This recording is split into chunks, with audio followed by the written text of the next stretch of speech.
A partir de agora, você ouve o podcast semanal Cooperadores da Verdade, com Rodrigo e Maria Carolina Heimann, apologética católica pela hermenêutica da continuidade.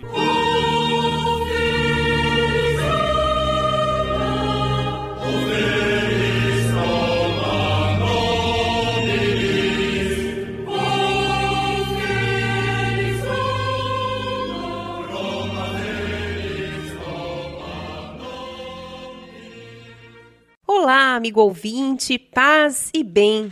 Aqui quem vos fala é a Maria Carolina e estamos começando mais um podcast semanal Cooperadores da Verdade, apologética católica pela hermenêutica da continuidade. Aqui se fala a verdade, custe o que custar e doa a quem doer.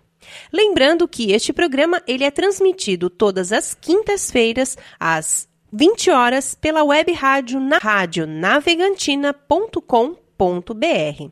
Todas as sextas-feiras, às 20 horas, pela web rádio Cristo Jovem, cristojovem.caster.fm. E todos os sábados, às 6 horas da tarde, na web rádio Franciscanos. radiofranciscanos.com.br. Tudo bem, Rodrigo? Tudo bem, meu bem, tudo bem. Paz e bem. Paz e bem, salve Maria. Salve Maria, um alô especial para todos os nossos queridos ouvintes que nos acompanham aqui nesse podcast. E vamos nos colocar então no nosso momento de oração. Em nome do Pai, do Filho e do Espírito Santo. Amém. Pater noster qui es in celis, sanctificetur nomen tuum, advenia regnum tuum, fiat voluntas tua, sicut in cielo et in terra. Panem nostrum quotidianum da nobis hodie, et dimittis nobis debita nostra, sicut et nos dimittimus debitoribus nostris, et ne nos inducas in tentationem, sed libera nos a malo. Amém. Ave Maria, gratia plena Dominus tecum, benedicta tui mulieribus, et benedictus fructus ventris tui, Iesus. Sancta Maria, Mater Dei, ora pro nobis peccatoribus, nunc et in hora mortis nostri. Amém. Amém. Gloria et Patri, et Filii, et Spiritui Sancto, sicut erat in principio et nunc et semper et in saecula saeculorum. Amém. Senhor, fazei de mim um instrumento de vossa paz. Onde houver ódio, que eu leve o amor. Onde houver ofensa, que eu leve o perdão. Onde houver discórdia, que eu leve a união. Onde houver dúvida, que eu leve a fé. Onde houver erro, que eu leve a verdade. Onde houver desespero, que eu leve a esperança. Onde que eu leve a alegria. Onde houver trevas, que eu leve a luz. Ó Mestre, fazei que eu procure mais. Consolar que ser consolado. Compreender que ser compreendido. Amar que ser amado. Pois é dando que se recebe. É perdoando que se é perdoado. E é morrendo que se vive para a vida eterna. Amém. Cooperadores da Verdade é um podcast semanal que você pode ouvir em nossa página no Facebook ou ainda no site heimann.com.br.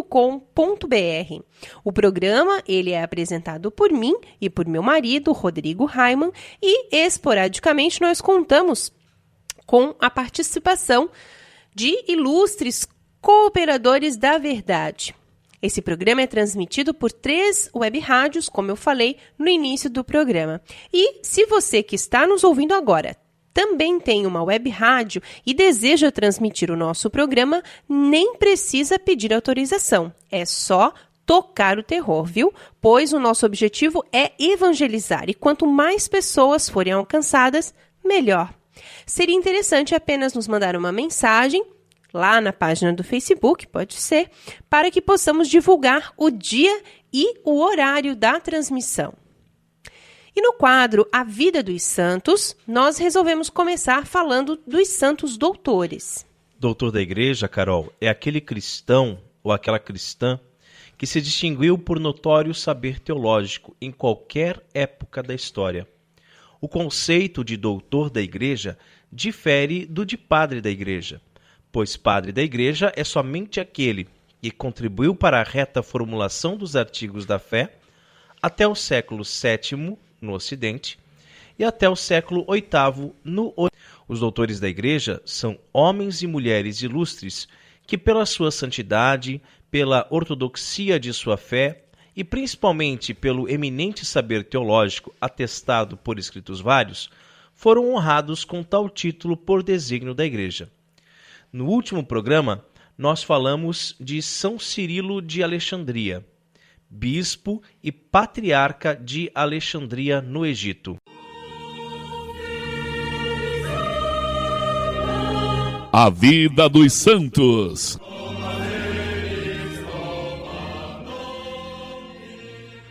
E quem foi o santo escolhido para o programa de hoje?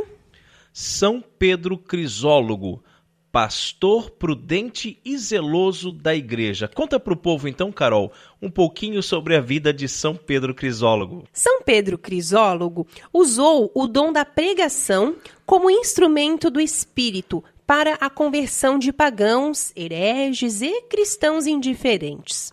O santo deste dia nasceu em Imola, na Itália, no ano de 380 e aproveitou sua vida gastando-se totalmente pelo Evangelho, a ponto de ser reconhecido pela Igreja como doutor da Igreja. E isto se deu em 1729, pelo Papa Bento XIII. São Pedro Crisólogo tinha este nome por ter se destacado principalmente pelo dom da pregação. Crisólogo significa o homem da palavra de ouro.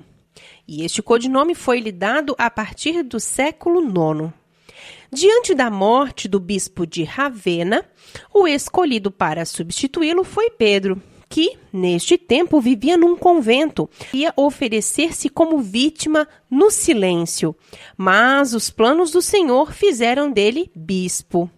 Pastor prudente e zeloso da Igreja, usou do dom da pregação como instrumento do Espírito para a conversão de pagãos, hereges e cristãos indiferentes na vivência da própria fé.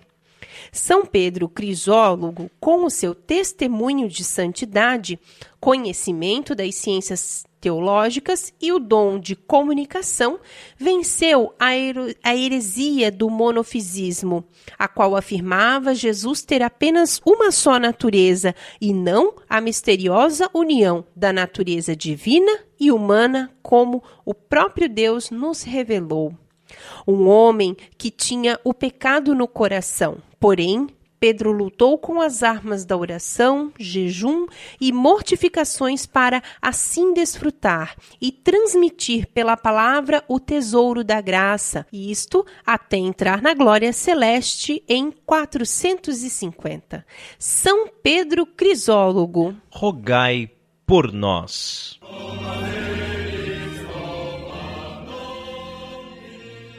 Jesus é a palavra de Deus. Ele é o Verbo encarnado.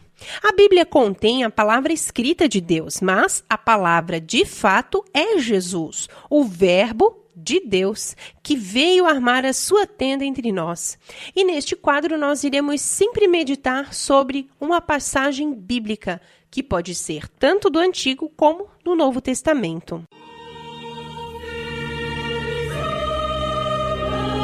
A palavra escrita de Deus.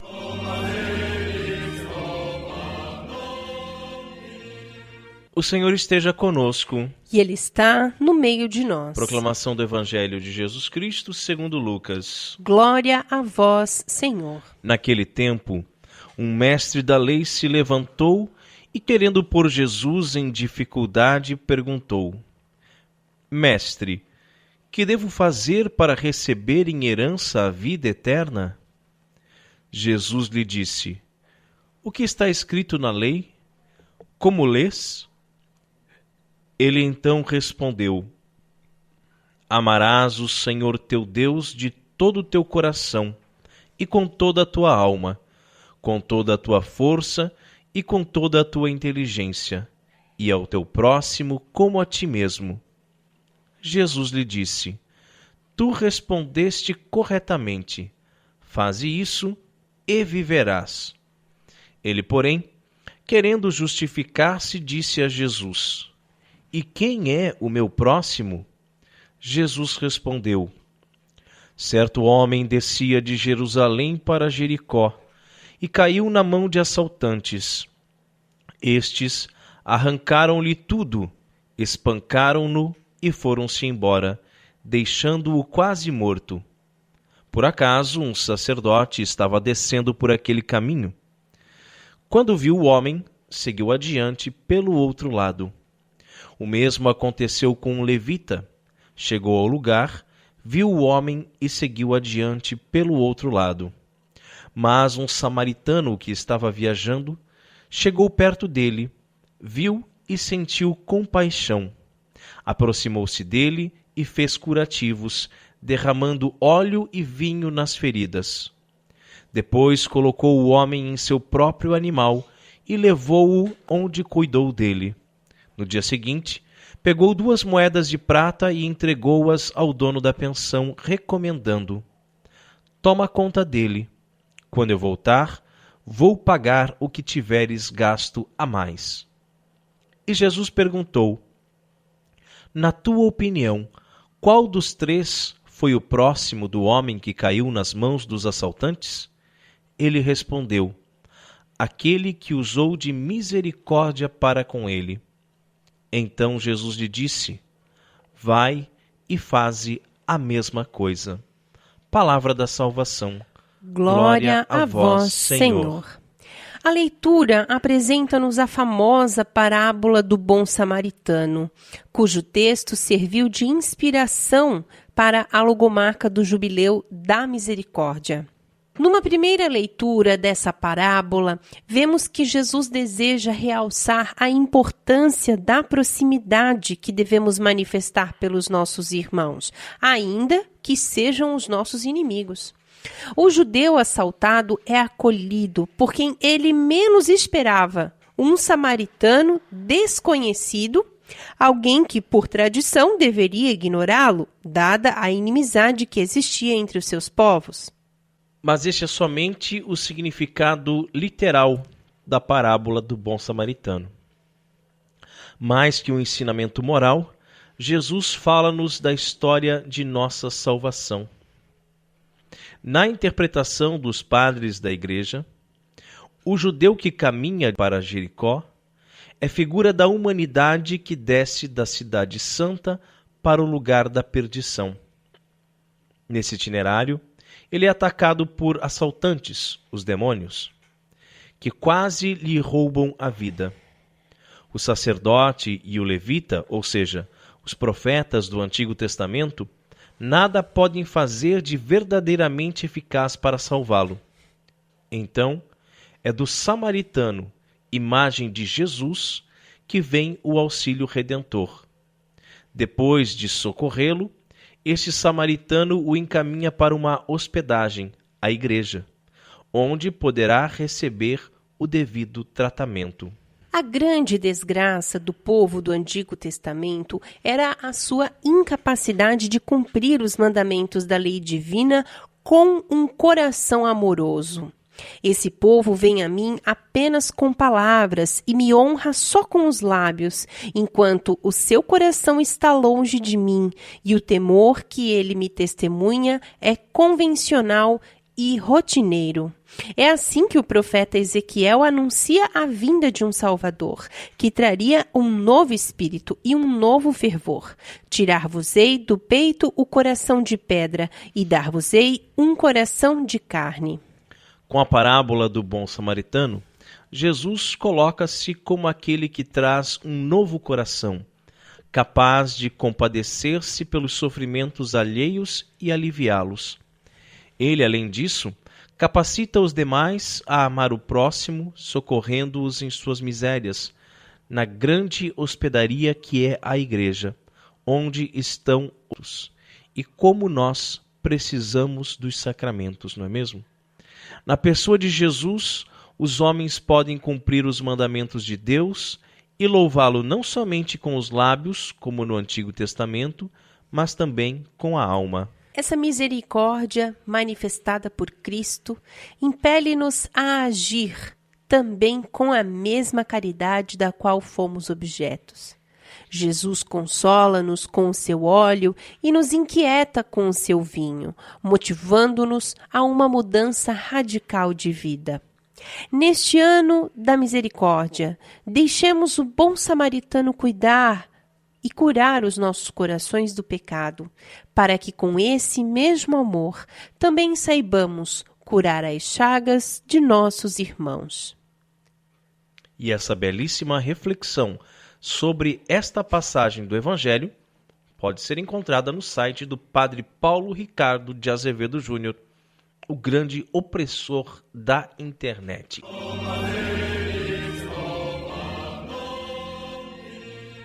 E nós somos os cooperadores da verdade. Na abertura do nosso programa, fala em hermenêutica da continuidade. Mas o que vem a ser isso? É treta, hein? É treta.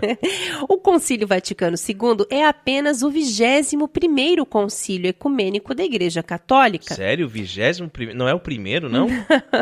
É que há um grupo considerado de pessoas que acredita que os outros concílios perderam total valor depois do Concílio Vaticano II. Eita Deus! Como se esse concílio inaugurasse uma nova era dentro da igreja. E nós, seguindo o apelo do Papa Bento XVI, querer com que as pessoas entendam que nada mudou com o Concílio Vaticano II, pois a igreja é a mesma de 2000 anos. Como assim nada mudou? Mas essas dancinhas e nego nagô e missa afro, e missa gaúcha, e missa de cura e libertação, e bailão, e entra com cavalo, né? E ofertar chimarrão no lugar do vinho, e essas coisas não é novidade do Concílio Vaticano II? Tristeza, né?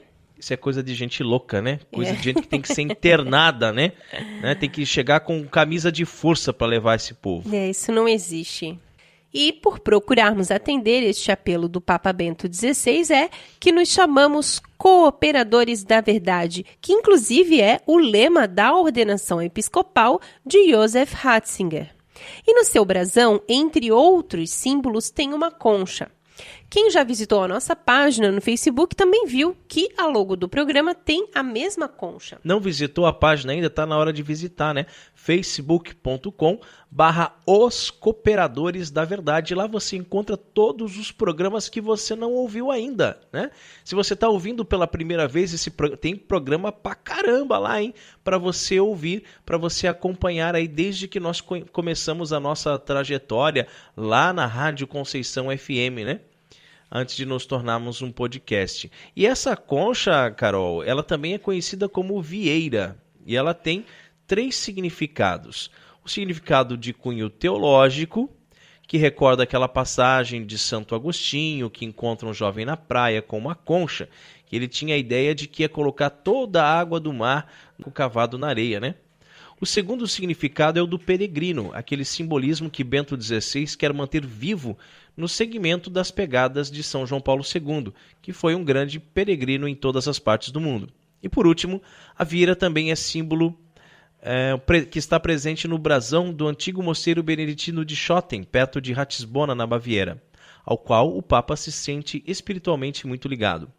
A vieira, por ser de ouro, simboliza a nobreza, autoridade, premência, generosidade, ardor e descortínio, que nós podemos encontrar muito bem no Papa Emérito, né?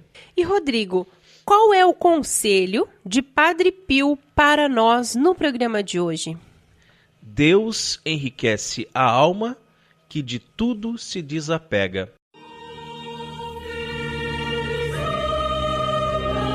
Orando com Padre Pio.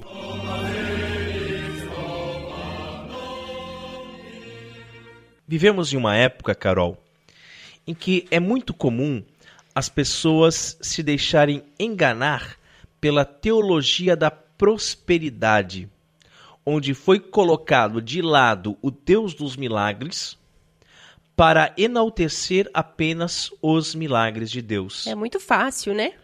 Outro dia ainda estava vendo um vídeo, eu te chamei para ver, né? Aquele vídeo no Facebook, onde o pastor dizia para os fiéis que eles deveriam deixar o carro e voltar para casa a pé. né? E que teria um outro pastor ali atrás do palco, uma coisa assim, já com a documentação toda para todo mundo transferir. Você transfere o veículo na hora para o nome da igreja e volta para tua casa a pé, porque isso é uma demonstração de fé e com isso Deus vai te abençoar e você vai ter um carro melhor.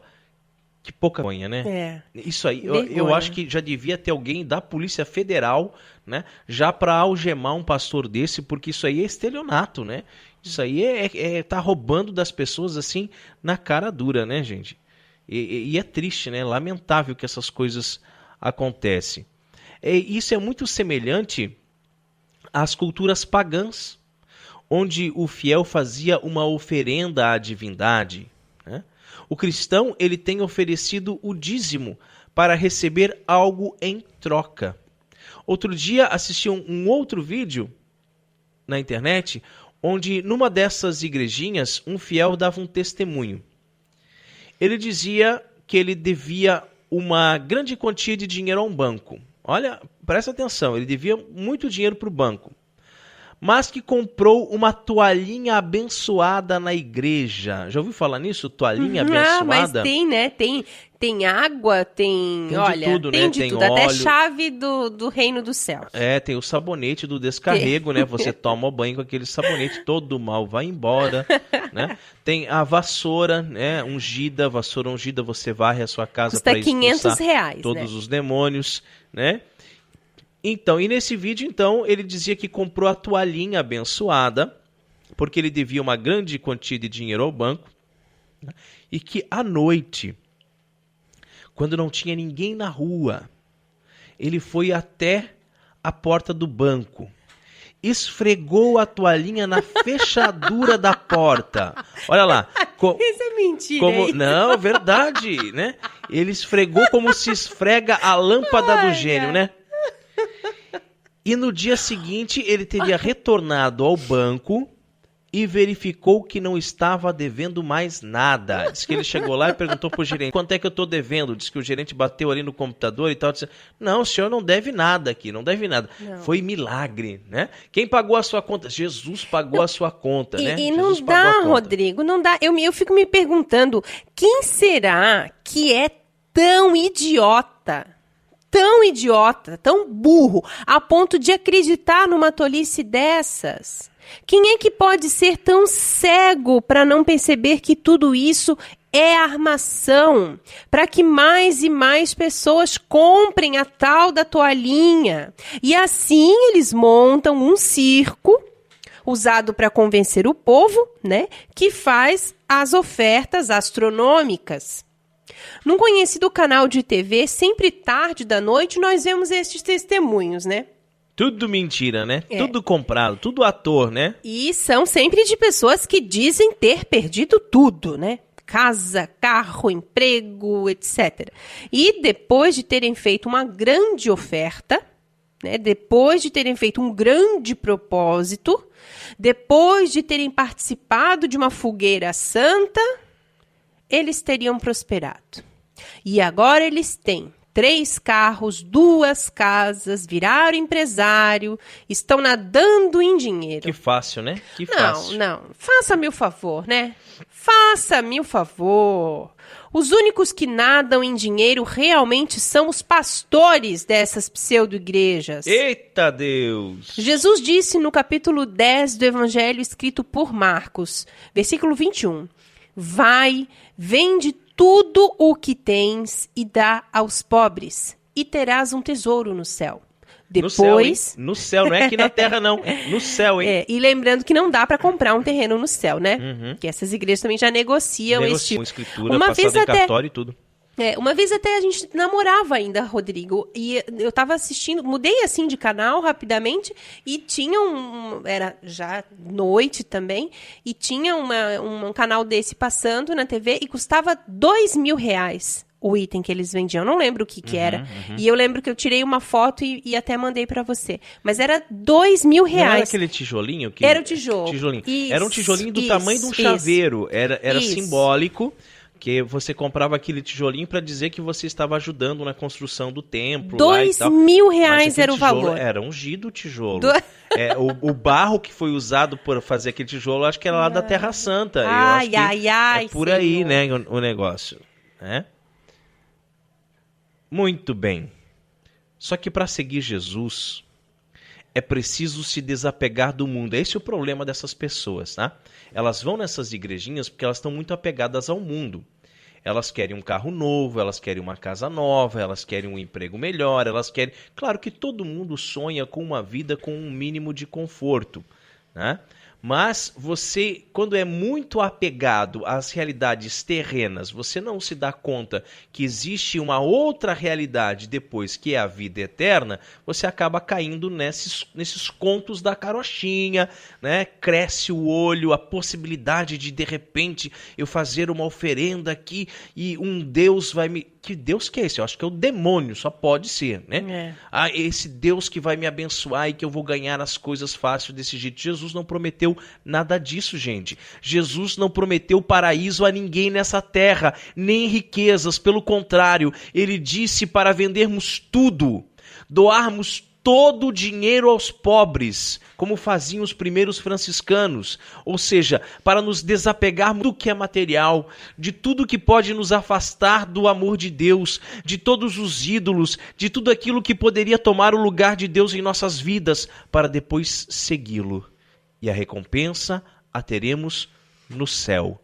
Terás um tesouro no céu, disse Jesus, e não aqui na terra, não aqui nessa vida, e sim na vida eterna. E São Francisco de Assis tinha tudo, absolutamente tudo, mas ele não tinha nada. Ele era rico, mas sua alma era vazia, sem Deus. Queria ser um cavaleiro, ir lutar nas cruzadas, mas ainda não tinha se dado conta de que deveria servir a Deus e não aos homens, até o dia em que ele finalmente entendeu. Ele entendeu e ficou nu diante de toda a cidade de Assis, em praça pública, na frente de seu pai, Pedro de Bernardone, e do bispo. E assim, negando ao direito a herança de seu pai, foi viver com os pobres, com os leprosos, com os marginalizados e, mendigando com eles, teve a sua alma enriquecida por Deus e mereceu a vida eterna. E hoje Padre Pio nos diz: Deus enriquece a alma que de tudo se desapega, tudo. Não posso me desapegar de uma parte e a outra eu não consigo, a outra eu estou atrelado a ela, estou apegado a ela, mas tem que desapegar de tudo. Enriquece a alma, não o corpo. E só enriquece a alma daquele que de tudo se desapega. Quem vive apegado às coisas, ao dinheiro, aos bens materiais, Francisco chamava o dinheiro de estrume. É mesquinho, é egoísta, é avarento e por isso mesmo tem uma alma pobre. Quando Jesus diz que é difícil um rico entrar no reino dos céus, não quer dizer que o fato de você possuir bens materiais vai te impedir de ir para o céu, mas sim o fato de você ser apegado às coisas e assim se esquecer de Deus, se esquecer de ajudar o próximo e pensar cada vez mais apenas no seu próprio umbigo. É o que fazem os adeptos da teologia da prosperidade, pois se eu vou à igreja com o firme propósito de ficar rico, e eu faço um desafio com Deus, uma fogueira santa, como se Ele tivesse a obrigação de me dar tudo aquilo que eu quero. Na verdade, eu estou criando dentro da minha cabeça um Deus que não existe. Um Deus que certamente não é o Deus de Jesus Cristo. Estou criando um ídolo, um demônio, um espírito que irá me encher de tesouros nessa vida, mas que isso poderá custar a minha alma. E que nós possamos nos desapegar de tudo, dos bens materiais, do dinheiro e de tudo aquilo que nos afasta de Deus, viver realmente um voto de pobreza. E só assim nós poderemos amar a Deus sobre todas as coisas e também ao próximo como a nós mesmos, e assim cumprir o mandamento do amor que nosso Senhor Jesus Cristo nos deixou. Que assim seja. Amém.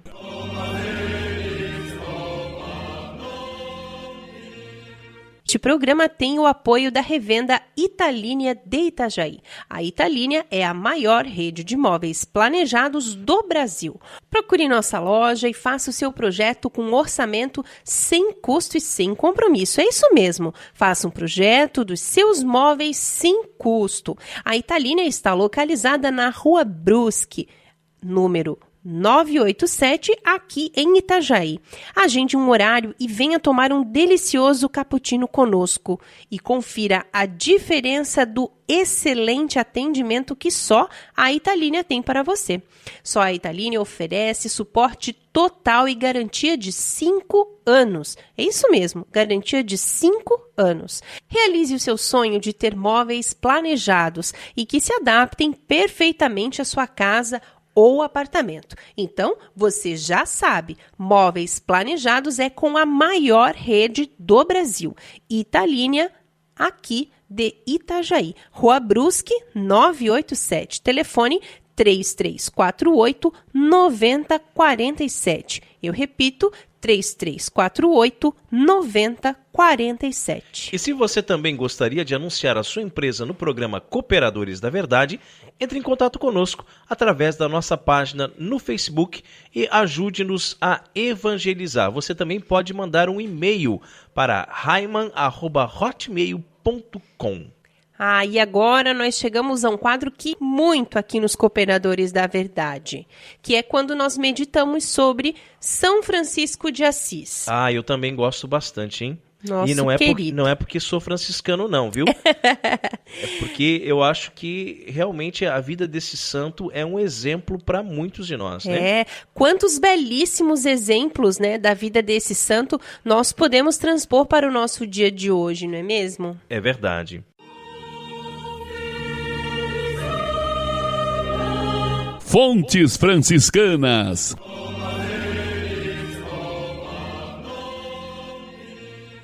Hoje em dia, as pessoas parecem que perderam a noção do transcendente. Estávamos falando sobre isso agora há pouco, né? É isso. E com isso, tem uma visão imanente do mundo, ou seja, só consegue enxergar a vida terrena, como se só existisse essa vida e nada mais. E aí vivem desesperadamente com o louco objetivo de ser feliz nessa vida a qualquer custo. Precisamos entender que essa vida é passageira e que depois virá a vida eterna. E o nosso objetivo tem que ser o céu. Temos que colocar nossos olhos no céu, pois quem puser os olhos no céu não poderá deixar de ver as coisas celestiais. Tomás de Celano, que foi um grande biógrafo de São Francisco de Assis, ele diz que São Francisco estava livre da escuridão das coisas terrenas. Olha só, a escuridão das coisas terrenas. Quando nós somos apegados às coisas deste mundo, nós vivemos nas trevas. Realmente negar que as coisas terrenas só nos trazem escuridão. Só nos obscurece a visão, a deixa turva, irregular, incompreensível. Só conseguiremos enxergar as coisas claramente quando formos ao encontro do sol. Jesus é o sol, a luz do mundo. Quem o segue não anda nas trevas. E Frei Francisco, seguidor de Jesus e seu perfeito imitador em tudo, não andava nas trevas, mas andava nesta terra como se já estivesse no céu, como se já estivesse contemplando Jesus face a face no reino dos céus. Nosso seráfico pai, São Francisco de Assis, não era submisso aos desejos da carne, pois a carne escraviza, não é mesmo? É aquela preguiça que nós sentimos, é aquela vontade de comer sushi, né? E aí passamos a tratar o nosso corpo como uma criança mimada. Fazemos todos os seus desejos, de forma que passamos a não ter mais controle sobre os nossos desejos. E por isso tornamo-nos escravos. Somos tão livres e podemos fazer qualquer coisa, todas as coisas, tudo, absolutamente tudo o que quisermos, que acabamos nos tornando escravos, escravos do pecado, escravos de nós mesmos, dos nossos desejos, das nossas vontades. E a inteligência de Francisco voava para as alturas mais sublimes e penetrava na luz. Claro, por isso não andava nas trevas, por isso estava livre da escuridão das coisas terrenas, pois buscava as coisas do alto, buscava estar perto de Deus, voava para as alturas mais sublimes. Nós ficamos presos, amarrados às coisas do mundo, às preocupações carnais, mundanas, banais. Precisamos lançar voo, ir para mais longe, para as águas mais profundas, sair do raso da fé, mergulhar em Cristo Jesus, deixar de ser cristão mais ou menos. Francisco estava sendo iluminado pelos resplendores da luz eterna. E o que nos ilumina?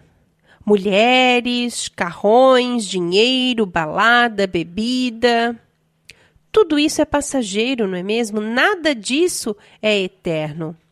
No Evangelho escrito por Mateus, capítulo 6, versículo 19 e seguintes, Jesus nos diz assim: Não ajunteis para vós tesouros na terra, onde a ferrugem e as traças corroem, onde os ladrões furtam e roubam.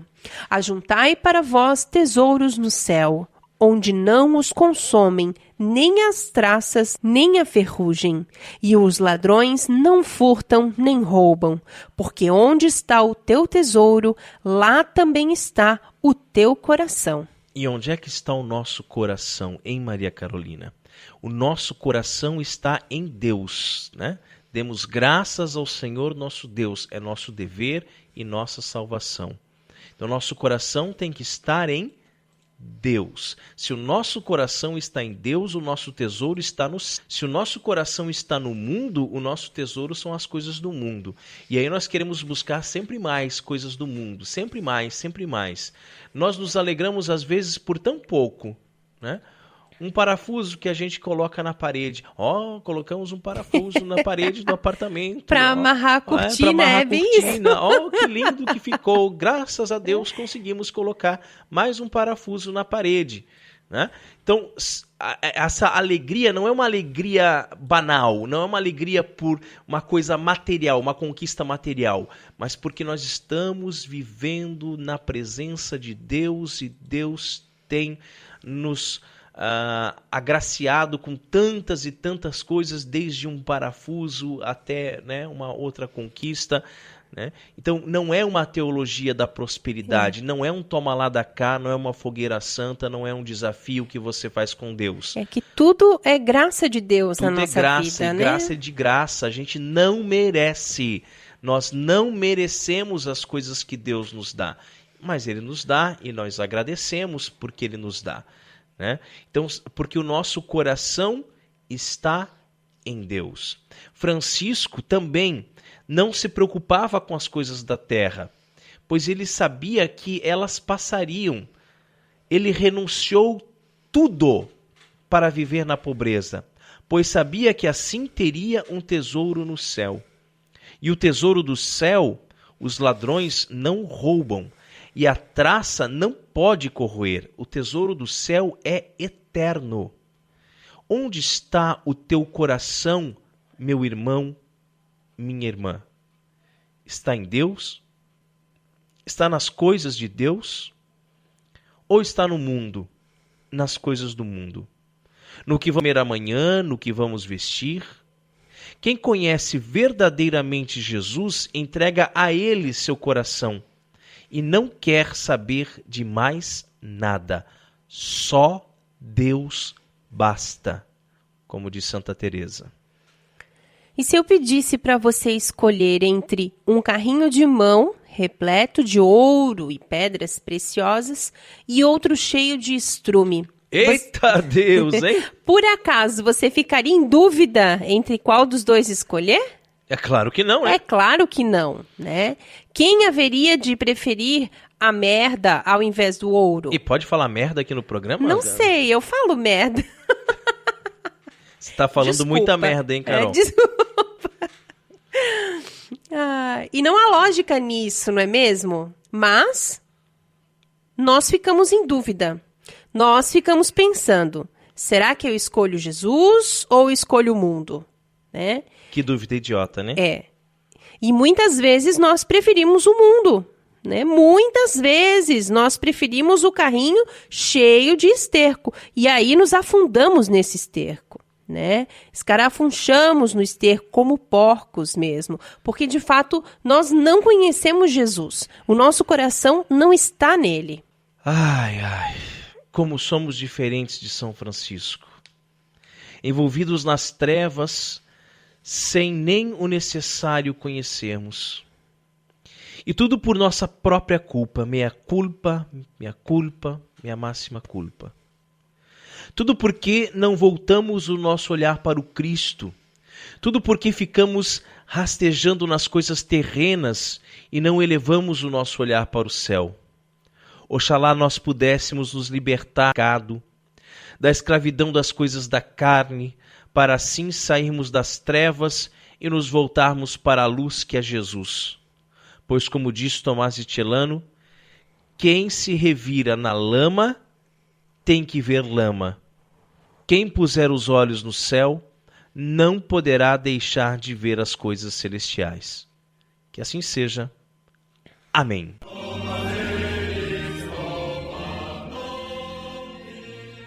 E chegamos ao quadro mais gostoso aqui do programa Cooperadores da Verdade. E mais esperado também, né? O Rodrigo não vê a hora, né? Que é quando nós apreciamos o pão líquido. Porque nós não somos puritanos. Graças a Deus, né? Não somos puritanos, né? E sabemos valorizar o sabor que os monges cervejeiros nos deixaram como legado. Né? Bem na hora mesmo, porque eu também já estava com sede, viu? Catolicismo e cerveja.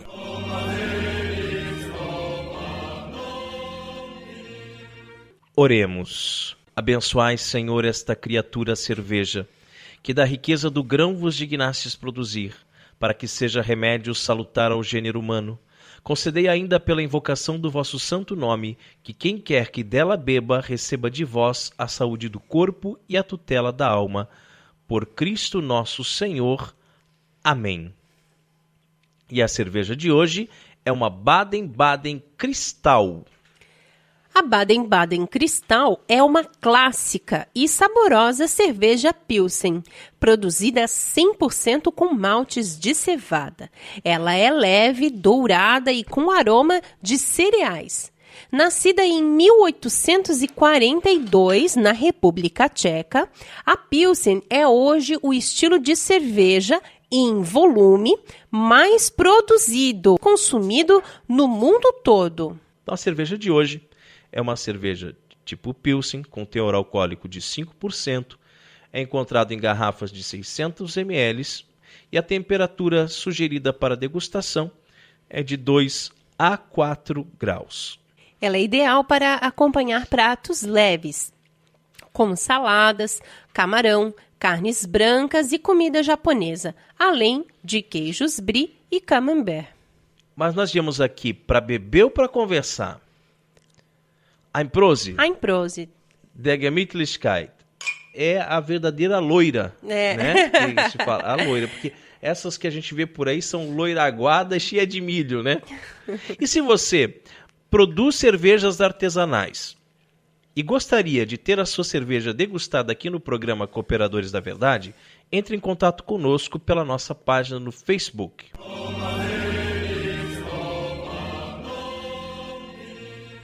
Muito bem. E no quadro mais polêmico do nosso programa, hoje nós vamos falar sobre a Missa Versus Deum.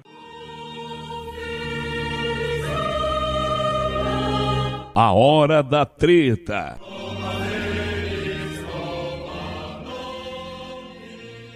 O pedido vem de Roma. rezem a missa voltados para o Oriente.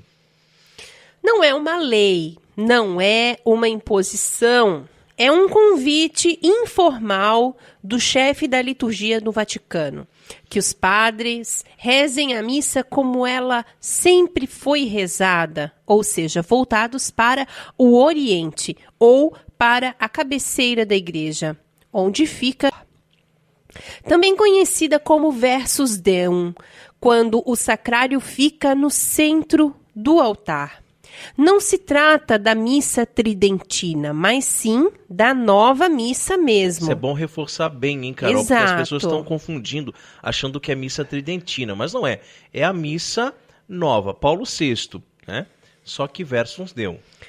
O cardeal Robert Sarah propõe que a mudança seja implantada a partir do primeiro domingo do advento deste ano. E assim falou o cardeal.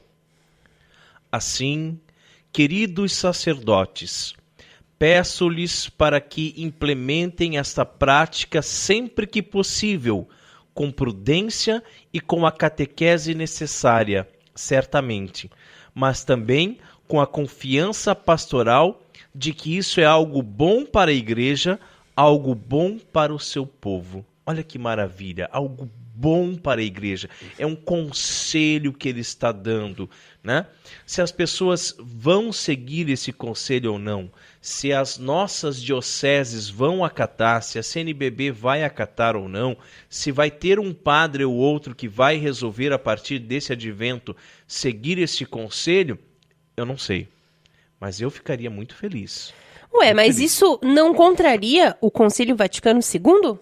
Muitos devem se perguntar isso, né? E a verdade é que não. Isso é um mito, né? A pedido do próprio Papa Francisco, que o cardeal Sarah iniciou um estudo para enriquecer as mudanças litúrgicas do Concílio Vaticano II. E aí ele explicou que o Concílio Vaticano II abriu a possibilidade de que se celebrasse a missa para o povo, mas jamais definiu isso como uma obrigação. Uma possibilidade. Então, até então, celebrava-se Versus Deum, que era a missa tridentina, né? De frente para Deus. Aí, com o Concílio Vaticano II, com a missa nova, abriu-se a possibilidade de celebrar de frente para o povo. Acontece que muitos lugares abandonaram completamente Versus Deum. O próprio Papa, ele rezou uma missa ad orientem, né, em 2014 na Capela Sistina. E durante a liturgia da palavra faz todo o sentido que leitores e assembleia fiquem de frente um para o outro. Mas, a partir do momento em que começa o ofertório, a oferta do sacrifício de Jesus Cristo a Deus Pai pela remissão dos nossos pecados, todos devem estar voltados na mesma direção para o Senhor que vem. E afinal, de onde vem o Senhor? O Senhor foi crucificado e ressuscitou em Jerusalém. Portanto, é de lá que ele vem, do Oriente, do Leste, que é também onde o sol nasce. Se no momento da oração sacerdote e fiéis estão voltados para o Oriente, essa é uma ação simbólica muito forte, que indica que estão à espera da segunda vinda de Cristo. Olha que maravilha! Na celebração Versus Populum, ou seja, virado para o povo, esse simbolismo se perde, desaparece completamente. No momento da consagração, com os olhos fixados no rosto do padre, né, os fiéis eles facilmente se distraem e são tentados até a julgar a expressão do celebrante. Se ele está elevando os olhos aos céus de forma devota, se ele parece frio ou distante, se ele é bonito, se ele é feio, se ele é engraçado, né? E aquilo que realmente importa, que realmente importa, que é o Cordeiro de Deus imolado por nós no altar, ele fica obscurecido por essas impressões mundanas. E assim a adoração fica prejudicada, né? Fica prejudicada. Como os sacerdotes cristãos primitivos rezavam a missa a partir do momento do ofertório, hein? Eles eram voltados para o Oriente. Certamente. Como os cristãos continuaram a rezar a missa nos 20 séculos. 20 séculos! 20 vezes 100, né? 2000 anos. Voltados para o Oriente. Sempre foi assim, né? A celebração voltada para o povo, portanto, ela contraria a tradição. Mas tem um Zé Povinho aí que parece que não quer nem ouvir falar em tradição, né? Parece que tradição dá um comichão. Já começa a se coçar todo quando se fala em tradição. Porque quer modernismo, quer coisa nova, né? Mas como disse Orígenes, no ano 230, do Oriente nos vem a propiciação. É de lá que vem aquele homem cujo nome é Oriente e que foi constituído mediador entre Deus e os homens. Por esse motivo, és convidado a olhar sempre para o Oriente, de onde nasce para ti o sol da justiça. Infelizmente, nem toda igreja possui mais, né, o altar-mor, que é orientado para o leste. Sabe que depois do Concílio Vaticano II, teve padre, dá uma tristeza isso tão grande no coração, Carol, tá? Que mandou simplesmente demolir o altar-mor. Então essa cena foi presenciada por muitos fiéis entrarem com marretas e destruírem o altar-mor das igrejas e deixarem só aquele altarzinho no centro. Ou igrejas novas, né, que na verdade nem possuem, né, o altar-mor, nem foi construído. Já foram projetadas planejado de forma diferente. Né? E aí, nesse caso, não tem como rezar a missa voltados para o Oriente, né? Como esse pedido do prefeito da congregação para o culto divino será acolhido em nossas paróquias, teremos algumas adesões humildes e entusiasmadas, certamente. Mas, de modo geral, prevejo que a orientação vai entrar num ouvido e sair pelo outro. Ok, mas vale lembrar, Deus está vendo quem faz ouvido de mercador para as orientações de Roma. Não é mesmo? E nós queremos parabenizar o site O Catequista por mais esta belíssima e muito oportuna reflexão. Muito obrigado pelo importante papel que vocês vêm desenvolvendo na internet. É isso aí.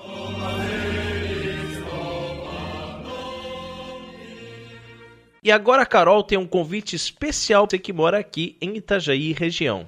Muito especial.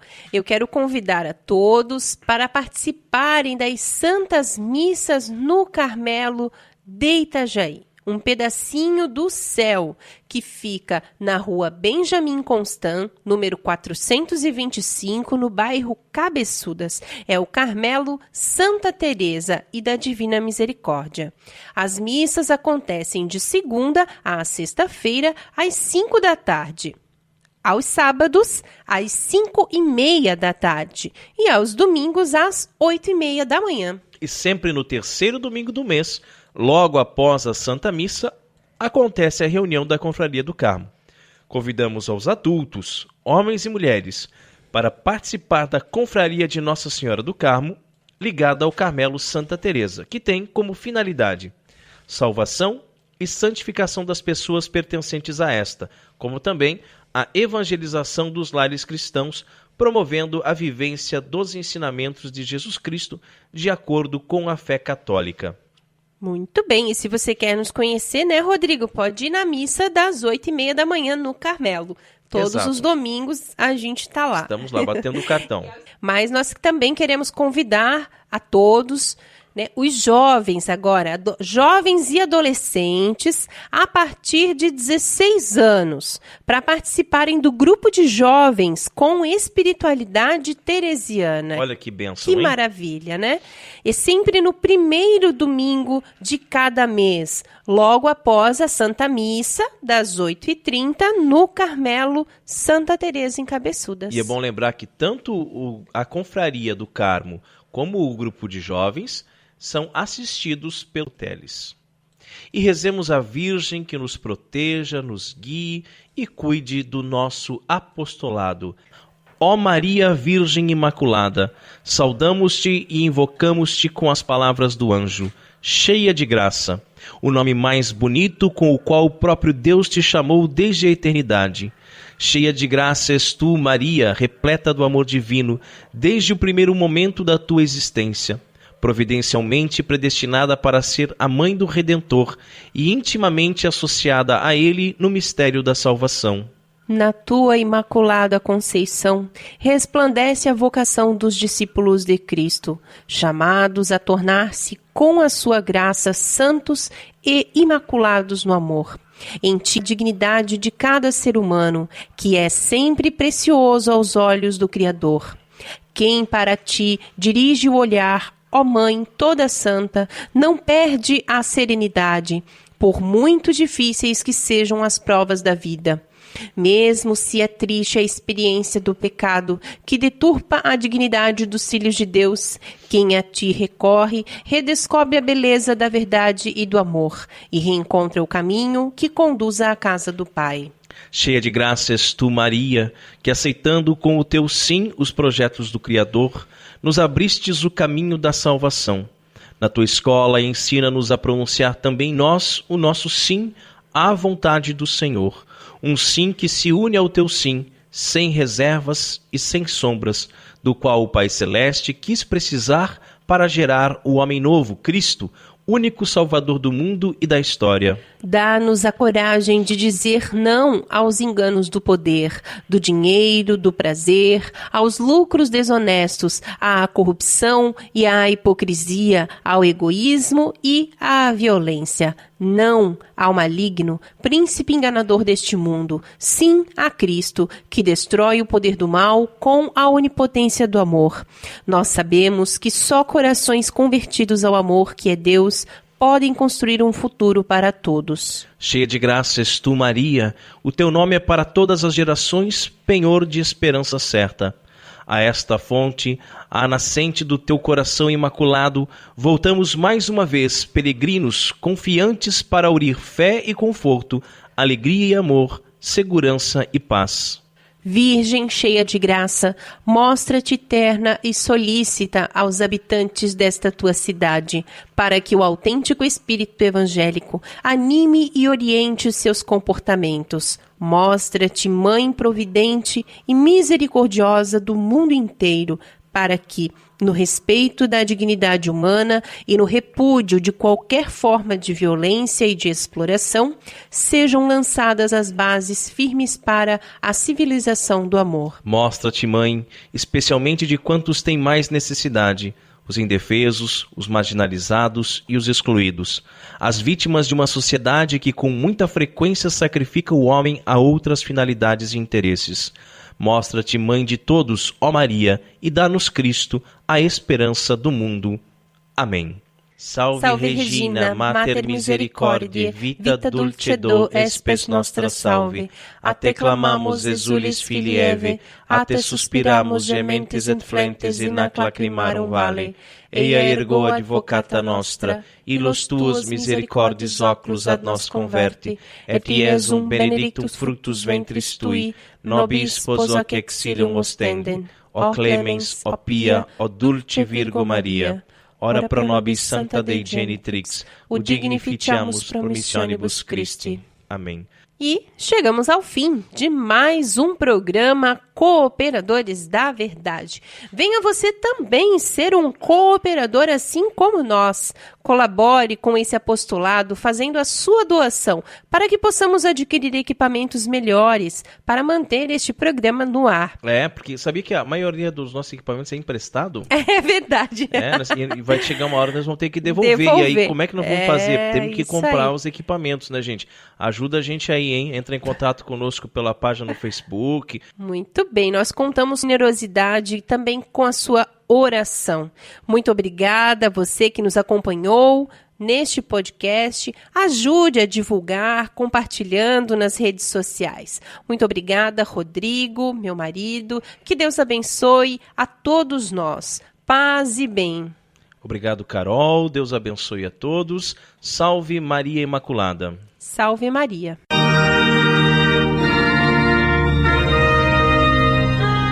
Você ouviu Cooperadores da Verdade, com Rodrigo e Maria Carolina Raimann. Apologética católica pela hermenêutica da continuidade.